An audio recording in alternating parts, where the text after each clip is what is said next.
సంచార జాతుల working president. అచ్చా, సంచార జాతులు. ఓకే. అడ్వకేట్. ముఖ్యంగా ఏంటంటే గడిచిన 10 ఏళ్ల ప్రభుత్వంలో ప్రభుత్వ పాలన 26 లక్షల ఉద్యోగాలు సంచార జాతుల బిడ్డలకు ఎన్ని ఉద్యోగాలు వచ్చినాయన్నా? ఉద్యోగాలు కాదు, విద్య కూడా దూరమైన పరిస్థితులలో సంచార జాతుల బిడ్డలు ఉండే గత 10 ఏళ్లలో. ఎన్నిసార్లు కూడా మేము కేసీఆర్ గారిని కలవడానికి కూడా శతవిధాల ప్రయత్నం చేసినాం. ఒక్కనాడు కూడా మాకు ఆయన దర్శన భాగ్యం కలగల.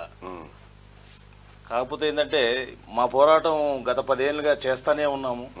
ఇప్పటికి ఏంటంటే డిసెంబర్లో జరిగిన ఎన్నికల్లో నిజంగా కూడా మా సంచార జాతుల బిడ్డలందరూ కూడా మార్పు కోరుకున్నారు. ఆ దిశగా ప్రయత్నం చేసారు. మేము కూడా హ్యాపీగా ఫీల్ అవుతా ఉన్నాం. ముఖ్యంగా ఏంటంటే అన్న, గత ప్రభుత్వ పాలనలో అరాచకానికి అన్యాయానికి గురైన ప్రజల గొంతుకగా ప్రశ్నించే వాణిగా మరి క్యూ న్యూస్ నిలబడ్డందుకు సంచార జాతుల అందరి తరపున దాదాపు తెలంగాణలో 20 నుంచి 30 లక్షల జనాభా ఉంటుంది సంచార జాతులు, 56 కులాలు. ఆ సంఘం తరపున ఆ సంఘ ప్రతినిధిగా క్యూ న్యూస్కు పూర్తి మద్దతు తెలియజేస్తూ ఉన్నాం.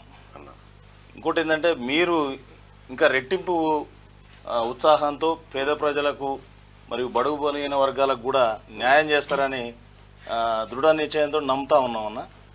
అంటే ఇక్కడ ఇంకా వీళ్ళ బుద్ధి మారనట్టుగా 26 లక్షల ఉద్యోగాలు నిజంగా చూసినావా అన్నాను? లేదన్న, ఒక్కరికి కూడా 10 ఏళ్లలో సంచార జాతుల బిడ్డలలో ఒక్కరికి కూడా ఉద్యోగాలు వచ్చిన దాఖలాలు లేవు.